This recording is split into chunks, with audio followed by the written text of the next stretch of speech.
Jack Fuller was a husband, he was a sweetheart, a dad, a grandpa, a brother. He was an oil man and a friend, a poet, a joke teller. He was a Mr. Fix-It and a great role model. He was just a kind, caring, wonderful, incredible man. Dad was born at home just out of Elida, Saskatchewan on December the 26th, 1914. In 1950, he married Betty Glosson and had 2 children, his son Haley and daughter Heather. From 1965 to when he met Mom, he was a single dad and he did all the cooking, the cleaning, the sewing. He ran the whole house. He bought 3 ironing boards and 3 irons so they could have some family time while they were ironing together. In 1972, while Dad was living in Didsbury, he made a phone call one day and he dialed the wrong number. A lovely lady answered. They had such a nice chat, he decided he would dial the same number again to talk to her. That lady was my mom, Helen Gilry. His next stop was to buy gas. Being a little town, he asked the gas attendant if he knew a Helen Gilry in town. The gas attendant said, "Yeah, that's my mom." They chatted a little about Mom, and he decided to call her again, and he invited her out to dinner. The year after that, Dad got transferred to Fort St. John, and he was not about to leave Mom behind, so they were married on August the 4th, 1973. When Dad came into our family, it was wonderful. Mom became his queen because that's how he treated her, and he continued to treat her for 37 years. What a wonderful life together, and they've always been best friends. He took on a bunch more kids, Lester and Gloria, Carol, Russell, Danny, Shirley, and me. He's been a wonderful father to all of us and the best grandpa a child could ever dream of having. While they were still living in Fort St. John, Dad retired in 1979 from Canadian Superior after spending most of his working years in the oil industry. So Mom and Dad moved back to Red Deer. Anybody who spent any time with him the first few years after he retired could expect to see him with his tie on. Whether he was going to church or shopping, doing handyman jobs around the house, mowing the lawn, working on the car, going camping, he had a tie on. Once they started to camp a little more, he found it odd to wear a tie without a shirt, so he finally retired his ties too. Once they were settled in Red Deer, him and Mom kept very busy. They went bike riding, garage sailing, they made reindeers for craft sales, they did gardening, traveling in their motorhome, camping, and spending time with all the kids and grandkids.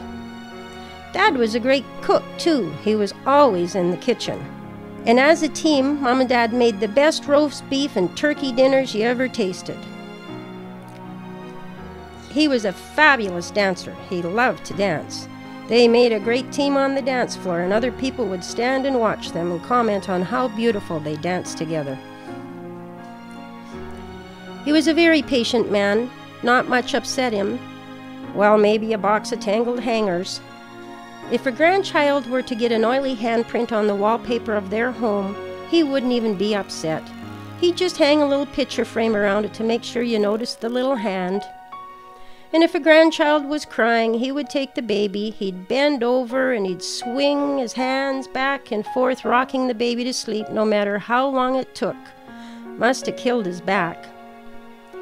He had an incredible sense of humor.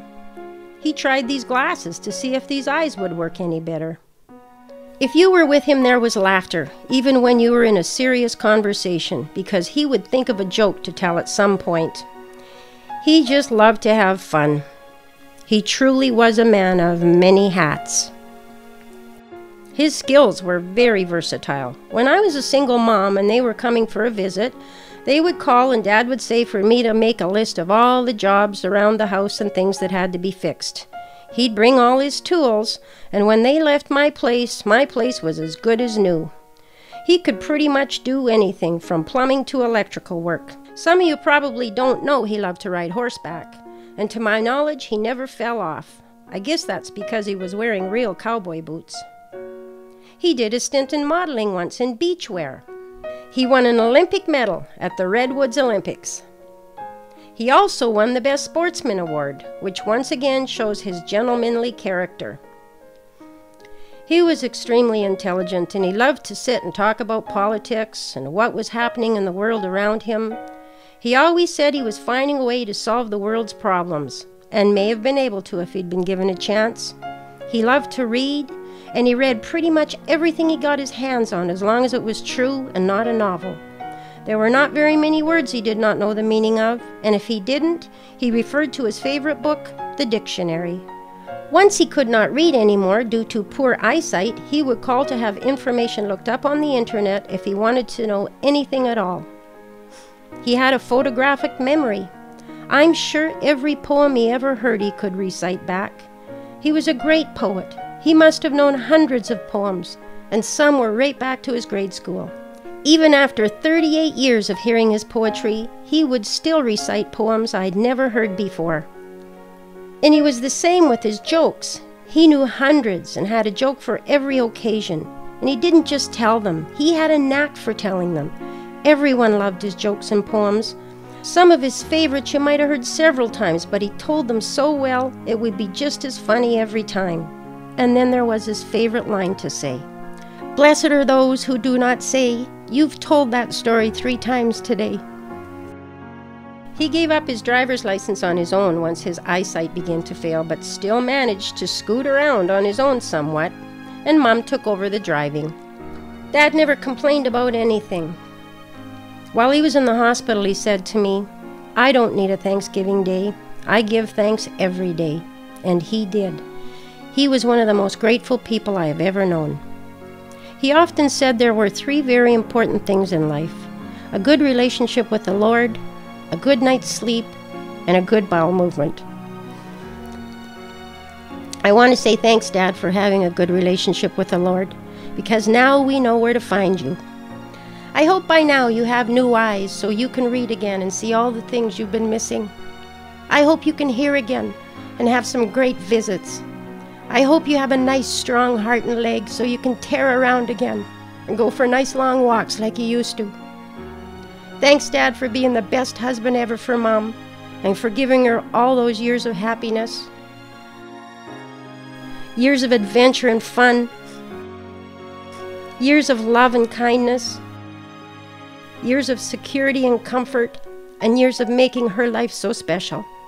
Thanks for being the best dad and grandpa anyone could ever hope for. And thanks for not only being the greatest father ever, but for being a wonderful friend, a strong, supportive role model with unconditional love. We love you. Boy, we're going to miss you. See you when we see you.